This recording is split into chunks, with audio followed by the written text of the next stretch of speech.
Le beurre, c'est totalement interdit dans cette maison-là.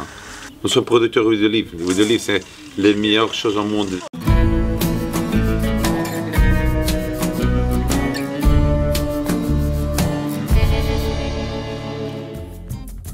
Après avoir parcouru le Portugal à la rencontre des meilleurs producteurs locaux, je me dirige vers la très populaire région vinicole du Douro supérieur sur le domaine Carme. Sur ces terres, on produit de délicieux vins biologiques et une huile d'olive ayant récolté le titre annuel de meilleure huile d'olive au monde à maintes reprises. Philippe, un très bon ami de mon père, est le propriétaire du domaine Carme. Les terres agricoles appartiennent à sa famille depuis la moitié du 17e siècle. Les terres voisines au domaine Carme ont été achetées par mon père, lui permettant lui aussi de cultiver des olives et des raisins. C'est ici qu'on produit l'huile d'olive F, développée avec Philippe et vendue dans tous les restaurants de mon père à Montréal. Carlos Ferrer, avant de tout, c'est un ami. Et c'est un ami qu'on a fait un projet ensemble. On s'amuse beaucoup à faire ce projet-là parce qu'on a beaucoup de passion. On fait aussi son produit, les F, on le fait avec sa domaine et notre domaine ensemble. Avec Philippe, j'ai pu découvrir la méthode de production de sa délicieuse huile d'olive en commençant par la récolte dans les champs d'oliviers. Il y a beaucoup de monde qui pense qu'il y a des olives noires et des olives vertes. C'est pas vrai. L'olive, elle est toujours verte et quand elle devient mûre, elle devient noire. La maturation parfaite pour faire des huiles d'olive, c'est quand les olives elles ont le couleur bordeaux. Celles-là, ils sont super amères. Si tu les mets dans la bouche, c'est dégueulasse. Après la récolte, on trie et on lave les olives. Puis vient l'étape du broyage. À l'aide d'une meule, on écrase les olives, ce qui donne une pâte composée de peau, de pulpe et de noyaux.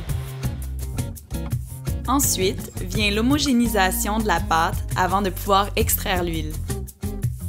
On ne lève pas de noyaux jamais parce que moi je pense que l'huile d'olive avec pas de noyaux, c'est pas une huile d'olive.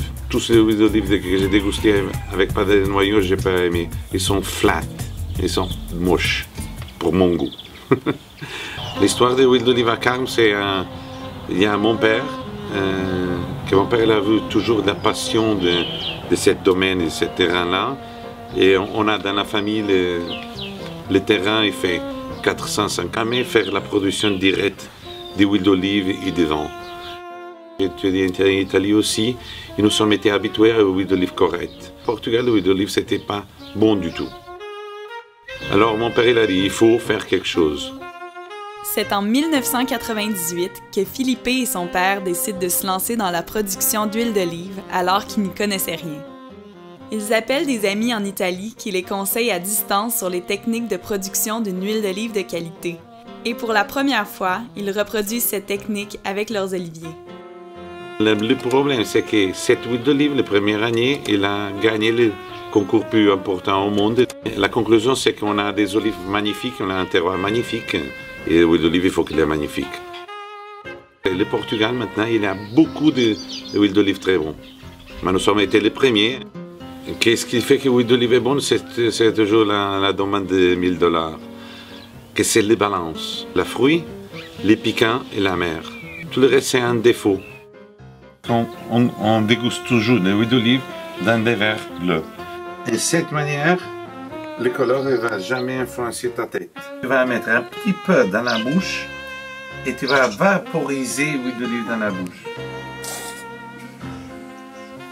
Et voilà. Et tu vas sentir après le piquant ici et la mer dans le côté de la lame. Avec quoi je mange mon huile d'olive? Avec tout. J'adore l'huile d'olive, je l'ai mis dans tous les plats.